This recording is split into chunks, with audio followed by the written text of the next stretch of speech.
Bonsoir et bienvenue dans ce voyage au cœur des peurs les plus primales de l'humanité. Imaginez-vous, il y a des dizaines de milliers d'années, blottis près d'un feu vacillant, les ombres dansant sur les parois rugueuses d'une grotte. Dehors, la nuit est une entité vivante, grouillante de sons inconnus. Le craquement d'une branche lointaine, le souffle rauque du vent dans les herbes hautes, et parfois, un hurlement déchirant qui glace le sang, le cri d'un prédateur. Votre cœur martèle, vos muscles se tendent, prêts à fuir ou à combattre. Cette peur, celle du lion, du loup, de l'ours, est viscérale, immédiate, compréhensible. Elle est le frisson de l'instant, la menace palpable qui guette dans l'obscurité. Mais alors que les flammes dansent, jetant des lueurs tremblantes sur les visages de votre tribu, vous sentez monter une autre angoisse, plus sourde, plus profonde, qui vous étreint bien plus puissamment que la bête aux crocs acérés. C'est la peur de l'invisible, de l'inévitable, de ce qui peut tout emporter, sans bruit, sans avertissement, ne laissant derrière que le silence et la désolation. Ce soir, nous n'allons pas parler des ombres fugaces des fauves, mais des spectres qui hantaient les esprits de nos ancêtres, des terreurs qui les accablaient bien au-delà de la menace d'un prédateur solitaire. Nous allons explorer les angoisses existentielles qui ont façonné notre psyché, nos cultures, nos mythes et nos civilisations. Préparez-vous à plonger dans un passé lointain, où le monde était à la fois un berceau et un colosse indifférent, et où l'humanité apprenait, dans la douleur, la signification de la vraie peur. Kamenkans. Le tout début. Il y a environ 300 000 ans, quelque part sur le vaste continent africain, nos ancêtres, les Homo sapiens, commençaient à écrire les premières lignes de leur histoire. Un environnement d'une beauté sauvage et d'une cruauté implacable. Les savanes s'étendaient à perte de vue. Des herbes hautes se balançant comme une mer sous le souffle du vent chaud. Des bosquets d'acacias décharnés offraient une ombre rare. Ici et là, des taches vert tendre signalaient la présence vitale de l'eau, des points d'ancrage autour desquels toute vie s'organisait. Le climat était un maître capricieux, alternant entre de longues saisons sèches, où la terre craquelait de soif, et des pluies torrentielles qui transformaient les lits asséchés des rivières en torrents furieux. Dans ce monde, nos lointains ancêtres étaient de petites bandes nomades, armées de silex taillés, de bâtons et d'une intelligence naissante. Chaque jour était une danse délicate avec la survie. Bien sûr, le lion, le léopard, l'hyène, ils étaient là. Leurs silhouettes furtives, leurs yeux brillants dans la nuit, étaient des rappels constants de la fragilité de la vie. Une confrontation avec un grand félin était une sentence de mort quasi certaine pour un individu isolé, un défi terrifiant pour un petit groupe. La peur du prédateur était un instinct gravé au plus profond de leur ADN, un sifflement d'alarme constant.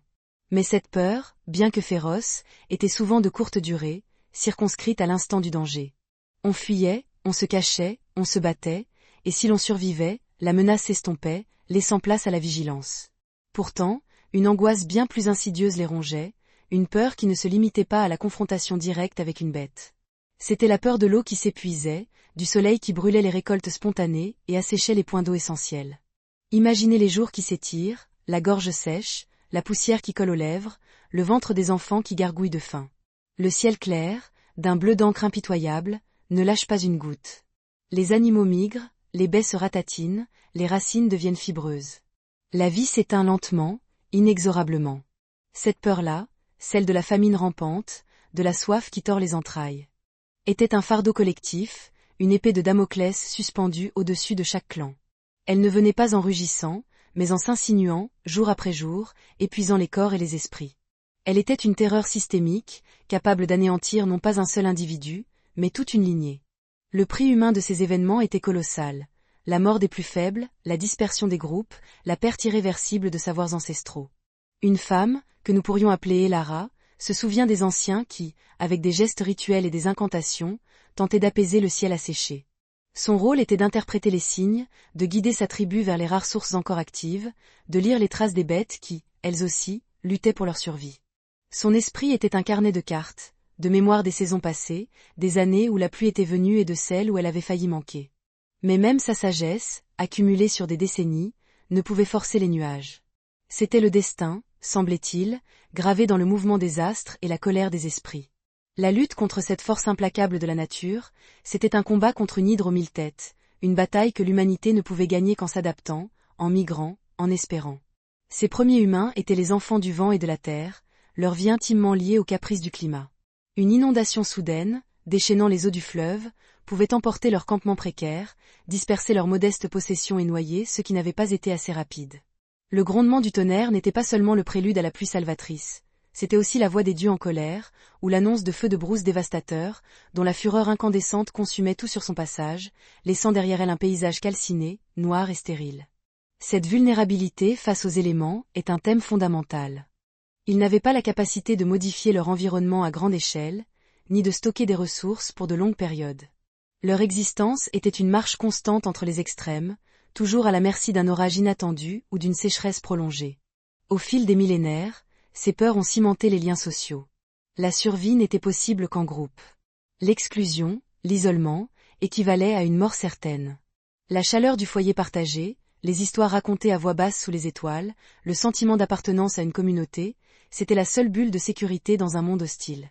Ces premiers hominidés, avec leurs peaux rêches et leurs outils rudimentaires, ont commencé à développer des rituels, des chants, des danses.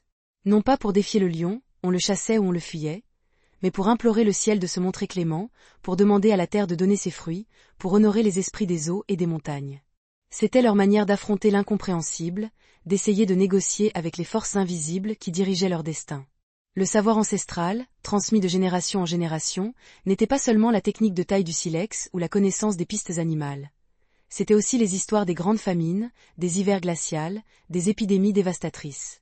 Les récits des grands-mères étaient chargés de mise en garde, de leçons apprises à travers la souffrance. La migration hors d'Afrique, une épopée d'une ampleur colossale, est un témoignage puissant de cette peur existentielle. Ce n'était pas par simple curiosité que nos ancêtres ont bravé des déserts inhospitaliers et des mers inconnues.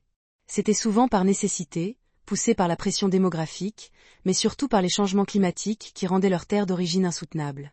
La recherche de nouvelles ressources, de climats plus cléments, était une quête de survie, un pari audacieux contre l'inconnu. Ils laissaient derrière eux les repères familiers, les traditions ancrées, pour affronter des paysages et des écosystèmes entièrement nouveaux, porteurs de leurs propres dangers, mais aussi de nouvelles promesses. Chaque pas était un acte de courage, une tentative de prendre leur destin en main face au cycle d'ascension et de chute que la nature leur imposait. C'était une véritable épopée. Pendant des dizaines de milliers d'années, l'humanité a étendu son emprise sur le globe, s'adaptant à des environnements d'une diversité incroyable. Des toundras glaciales de la Sibérie aux forêts tropicales luxuriantes de l'Asie du Sud-Est, des côtes poissonneuses aux steppes arides. Cette période pourrait être considérée comme une sorte d'âge d'or de l'adaptation. Les outils devenaient plus sophistiqués. Des propulseurs de sagaie augmentant la portée des chasses, des aiguilles en os pour coudre des vêtements chauds, des harpons pour la pêche en eau froide. Les populations augmentaient, les groupes étaient plus nombreux, les campements plus établis, même si la nomadisme restait la norme pour beaucoup.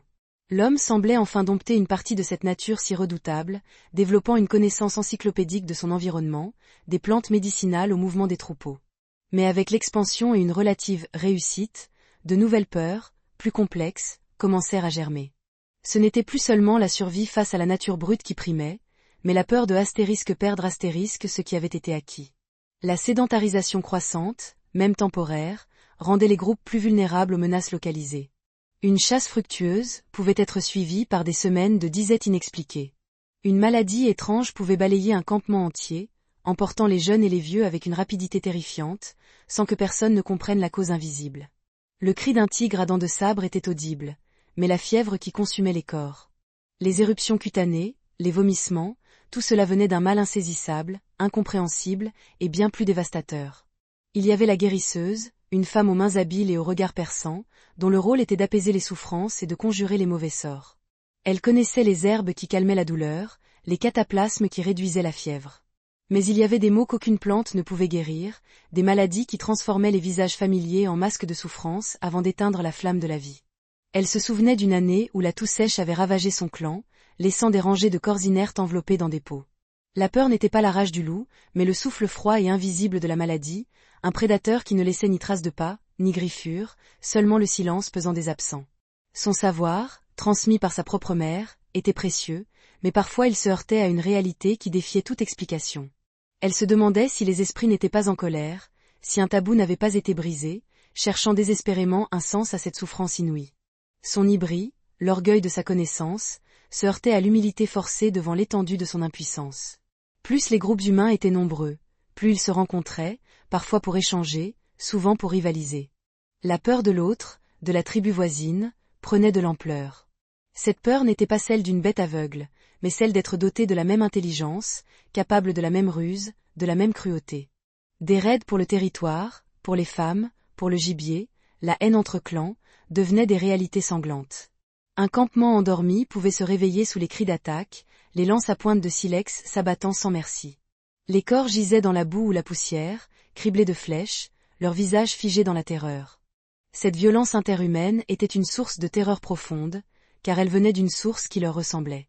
La menace était désormais duale, la nature indomptable d'un côté, et la nature imprévisible de l'homme de l'autre. Au cours de ces époques, les mythes et les religions ont commencé à se structurer davantage.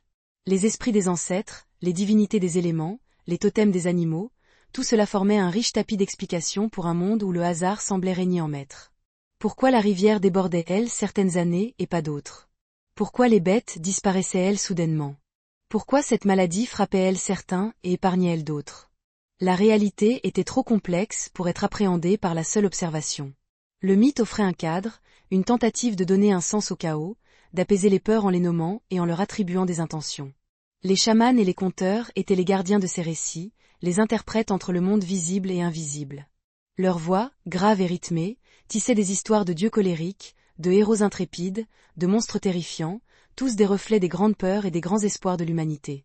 L'émergence de l'art rupestre, avec ses mains tracées sur les parois froides, ses bisons massifs et ses silhouettes humaines, n'était pas seulement une expression esthétique. C'était aussi un acte de magie, une tentative de contrôler le monde par l'image, de capturer l'essence de l'animal pour mieux le chasser, de conjurer la disette en dessinant l'abondance. Les cavernes sombres, réceptacles de ces chefs-d'œuvre, n'étaient pas seulement des abris. Elles étaient des sanctuaires, des lieux où l'on tentait de négocier avec le destin. L'air y était lourd, imprégné des odeurs de fumée et de sueur, des murmures et des chants. On y touchait les parois, comme pour se connecter à la force brute de la terre. La texture froide et rugueuse de la roche. Le silence assourdissant, l'écho des voix, tout contribuait à créer une atmosphère de révérence et de crainte. Ces rituels étaient le fruit de la peur, mais aussi de l'espoir. L'espoir de survivre, l'espoir de prospérer, l'espoir d'une vie au-delà de la survie immédiate. Ces cycles d'ascension, marqués par la maîtrise progressive de l'environnement, étaient toujours sous-tendus par la chute potentielle, la précarité fondamentale de l'existence humaine face à un univers indifférent. Les années, les siècles, les millénaires passèrent, tissant la tapisserie complexe de l'existence humaine. Puis vinrent les événements dramatiques, les vrais catalyseurs de transformation, ceux qui ont façonné les sociétés et laissé des cicatrices indélébiles dans la mémoire collective. Aux environs de 12 900 ans avant notre ère, le climat, jusque-là relativement stable, bascula dans une période de froid intense connue sous le nom de Dryas récent. Imaginez une civilisation naissante, les premières communautés semi-sédentaires qui expérimentaient avec l'agriculture, qui commençaient à apprivoiser la terre. Leur savoir, patiemment accumulé sur les cycles des plantes et les mouvements des bêtes, furent soudainement rendus obsolètes par une vague de froid et de sécheresse sans précédent. Les glaciers avancèrent à nouveau, les forêts reculèrent, les pluies devinrent erratiques. C'est là que l'homme réalisa que son pire ennemi n'était pas la bête sauvage isolée, mais l'effondrement systémique, le cataclysme qui détruit toutes les certitudes. Le coût humain de ces grands événements était inimaginable. Des millions de vies furent perdues. Les populations, qui avaient commencé à prospérer, furent décimées. Les voies migratoires habituelles se fermèrent, les sources de nourriture s'épuisèrent. Des histoires de villages entiers affamés, de familles forcées de cannibaliser leurs morts pour survivre, de tribus réduites à l'errance la plus désespérée, se propagèrent, alimentant les mythes de déluges et de grands hivers. Prenez l'histoire de Kaël, un jeune homme dont la famille avait connu quelques générations de paix relative dans une vallée fertile. Il cultivait de l'engrais sauvage, chassait des gazelles. Leurs poteries d'argile étaient solides, leurs abris en roseaux bien isolés. La vie n'était pas facile, mais elle était prévisible. Puis le froid est arrivé, implacable, avec des vents glacials qui s'insinuaient partout. Les pluies manquaient pendant l'été, le sol devenait dur comme la pierre. L'engrais ne poussait plus. Les gazelles, dont le troupeau avait été la source de leur subsistance pendant des générations, disparurent, poussées par la faim vers d'autres horizons. Les visages se creusèrent, les rires s'éteignirent. Kaël regardait sa mère, autrefois si forte, s'éteindre lentement, la peau tendue sur les os. Ses propres mains, autrefois agiles avec la fronde, tremblaient de faiblesse. Le froid mordait ses doigts, la faim tordait ses entrailles. La peur n'était pas une attaque de l'extérieur. Elle était une lente érosion de l'intérieur, une défaite progressive face à un ennemi invisible et omniprésent. La tribu de Kaël, autrefois unie, se fragmenta. Certains partirent vers le sud, d'autres vers l'ouest, ne laissant que le silence et les abris éventrés. Leurs outils, leurs poteries, furent abandonnés, comme des testaments silencieux d'une existence brisée. Cette période fut aussi celle de l'émergence et de la propagation de maladies nouvelles et dévastatrices. À mesure que les populations augmentaient et que les contacts s'intensifiaient, les pathogènes trouvèrent de nouveaux hôtes et de nouvelles voies de transmission. La peste, la variole, des maladies respiratoires inconnues, pouvaient ravager une communauté en quelques jours. Imaginez une petite colonie où les corps se couvrent de pustules purulentes, où la fièvre brûle les corps et les esprits. Les chamans, autrefois respectés, se retrouvent impuissants. Leurs incantations et leurs herbes sans effet. Les cris de douleur remplissent l'air, l'odeur de la maladie est omniprésente, un mélange écœurant de sueur, de sang et de décomposition. Personne ne comprend pourquoi certains tombent et d'autres restent debout, pourquoi l'enfant du chef succombe tandis que le vieil estropié survit. La peur est celle du fléau, du châtiment divin, de la contamination mystérieuse. On évite les malades, on cache les symptômes, on espère que la maladie passera son chemin. Mais souvent, elle s'installe, emportant une génération entière, anéantissant l'espoir et le savoir. Les survivants sont marqués à jamais, leur âme hantée par les visages des disparus. Le silence après le passage d'une épidémie est plus terrible que le hurlement d'un prédateur. C'est le vide, l'écho du non-être. Ces bouleversements majeurs, ces transformations profondes, ont mis à l'épreuve la résilience humaine. C'est une période où la distinction entre mythe et réalité se brouille davantage. Les catastrophes naturelles et les épidémies devinrent les incarnations de dieux vengeurs ou d'esprits maléfiques. Le monde était un théâtre de force colossale, et l'homme, un simple pantin. Le libre arbitre semblait insignifiant face à un destin si implacable. Cependant, c'est aussi dans ces moments de crise que l'ingéniosité humaine s'est manifestée. Forcés par la nécessité, les survivants ont inventé de nouvelles façons de vivre, de nouvelles technologies, de nouvelles stratégies de survie. Ils ont commencé à observer plus attentivement les cycles des saisons, à expérimenter la culture de certaines plantes, à apprivoiser certains animaux. La domestication n'est pas seulement le fruit de la curiosité. C'est une réponse directe à la peur de la famine, un effort désespéré pour contrôler une source de nourriture fiable. Le coût humain de ces transitions était immense, mais le savoir, bien que souvent perdu, était aussi transformé. Les anciens schémas de pensée furent brisés, laissant place à de nouvelles compréhensions du monde. De ces cendres émergeaient des sociétés plus complexes, avec des hiérarchies plus prononcées, des chefs et des prêtres qui tentaient de naviguer ces eaux tumultueuses. Les rituels devinrent plus élaborés, les offrandes plus régulières, tout cela pour apaiser les forces implacables qui pouvaient anéantir leur monde en un clin d'œil. La peur de l'effondrement était la force motrice de cette nouvelle organisation, une tentative d'ordonner le chaos par la règle et la croyance. Les premières cités, qui allaient éclore quelques millénaires plus tard, seraient des réponses directes à ces peurs ancestrales. Des bastions de pierre pour se protéger des razzias humaines, des silos pour stocker le grain contre la famine, des temples pour implorer les dieux de la pluie et de la fertilité. La peur des prédateurs est une peur instinctive, une alarme utile. Mais la peur des cataclysmes climatiques, des épidémies invisibles, des famines rampantes, de l'anéantissement de sa propre communauté par des forces incompréhensibles ou par l'autre homme, est une peur existentielle. Elle nous force à nous poser les questions fondamentales sur notre place dans le monde, sur la nature du bien et du mal, sur la signification de la vie et de la mort. Et c'est cette peur-là qui a forgé notre humanité, qui nous a poussés à créer, à inventer, à bâtir, dans un effort désespéré et magnifique pour maîtriser un destin qui, souvent, nous échappait. Les millénaires s'écoulèrent, portés par le vent des changements et le murmure des rivières. La grande transformation, celle qui allait redéfinir l'humanité, était en marche. Le nomadisme, mode de vie ancestral, commença à céder du terrain, lentement, mais inexorablement. La peur de la famine, cette terreur sourde et persistante, fut le moteur le plus puissant de cette révolution. Au lieu de suivre les troupeaux et les cycles naturels des plantes sauvages, l'homme commença à modifier son environnement. À semer des graines, à élever des animaux. C'est l'aube de l'agriculture, une ère nouvelle, complexe, pleine de promesses et de nouveaux défis. Mais ce n'était pas un simple déclin du mode de vie des chasseurs-cueilleurs. C'était une transformation radicale, une réponse ingénieuse mais coûteuse aux peurs qui les avaient tant oppressés. Les premiers agriculteurs se sont fixés à la terre, construisant des villages, puis des villes. Ces structures offraient une protection accrue contre les prédateurs, humains et animaux, et permettaient un stockage des denrées. Les greniers devinrent les symboles d'une nouvelle sécurité, des remparts contre la faim. On ne craignait plus le lion autant que la sécheresse prolongée qui réduisait en poussière des mois de labeur, ou l'invasion des sauterelles qui dévoraient les récoltes en une seule nuit. Le regard de l'homme se tournait moins vers l'horizon lointain de la chasse, et davantage vers la terre sous ses pieds, vers le ciel dont dépendait la pluie. Cette sédentarisation créa de nouvelles vulnérabilités. La promiscuité des populations dans les villages augmenta la propagation des maladies. Les animaux domestiques, vivant aux côtés des humains, devinrent des vecteurs pour de nouveaux pathogènes. Une simple grippe animale pouvait se transformer en épidémie humaine dévastatrice. Le coût humain de cette révolution fut énorme. Les premières cités, malgré leurs murs protecteurs, étaient souvent des foyers de maladies et de violence, des lieux où l'homme était en permanence confronté à l'inconnu, à la maladie invisible qui fauchait les vies, aux voisins qui convoitaient ses terres. Prenons la figure de Lyra, une des premières cultivatrices. Ses mains étaient calleuses à force de labourer la terre avec une ou primitive. Ses journées étaient rythmées par le soleil et la lune, par l'espoir d'une bonne récolte et la crainte d'une mauvaise. Elle se souvenait des récits de sa grand-mère. Des temps où le gibier était abondant et où la famine était moins un spectre que le danger d'une rencontre fortuite avec un ours. Mais Lyra, elle, craignait le nuage noir qui masquait le soleil pendant trop de jours, la pluie qui ne venait pas, ou au contraire, celle qui venait en trop grande abondance, submergeant les jeunes pousses.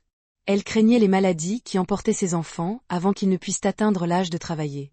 Elle apportait des offrandes régulières à la déesse mère, implorant la fertilité du sol et la protection de sa famille. Pour elle, le destin était lié à la terre, au cycle infini des saisons, une danse qu'elle tentait d'apprivoiser par le travail et la prière. L'idée fausse commune est que le progrès nous a libérés de la peur. En réalité, il n'a fait que la transformer. Les mythes évoluèrent également. Les esprits des forêts et des rivières furent rejoints par des divinités de la fertilité, du grain, de la moisson. Les rituels devinrent plus complexes, les prêtres et les chefs religieux plus puissants, car ils étaient perçus comme les intermédiaires entre les hommes et ces forces surnaturelles, capables d'influencer le succès ou l'échec de la récolte, la santé de la communauté. Le savoir préservé de cette époque, gravé dans les premières tablettes d'argile, ou transmis oralement de génération en génération, n'était pas seulement la technique agricole, mais aussi la mémoire des grandes famines et des épidémies, des leçons sur l'humilité face à la puissance de la nature et sur les dangers de l'hybris, cette fierté excessive qui pousse l'homme à croire qu'il peut tout contrôler. Ces cycles d'ascension et de chute se manifestent à une échelle encore plus grande. Des civilisations entières s'élèveront et s'effondreront, souvent à cause de facteurs qui rappellent les peurs primales de nos ancêtres. La surexploitation des terres entraînant la famine, les changements climatiques provoquant des migrations de masse et des conflits. Les épidémies balayant des empires. Les descriptions des villes anciennes gémissant sous le poids de la maladie, des populations fuyant les terres asséchées, ou des armées s'affrontant pour les dernières ressources, sont des échos lointains des peurs qui hantaient le premier homme au coin du feu. La mémoire collective porte le poids de ces expériences, même si la conscience individuelle les oublie. Alors, quel héritage ces peurs nous ont-elles laissé ? Elles ont façonné notre psyché, notre quête incessante de sécurité, notre désir de contrôler l'environnement, notre fascination pour le mystère. Elles sont le fondement de nos sciences, de nos technologies, de nos religions. Nos villes modernes, avec leurs systèmes d'égouts sophistiqués, leurs hôpitaux, leurs réseaux de distribution alimentaire mondialisés, sont des tentatives gigantesques de conjurer les fantômes de la maladie, de la famine et du chaos.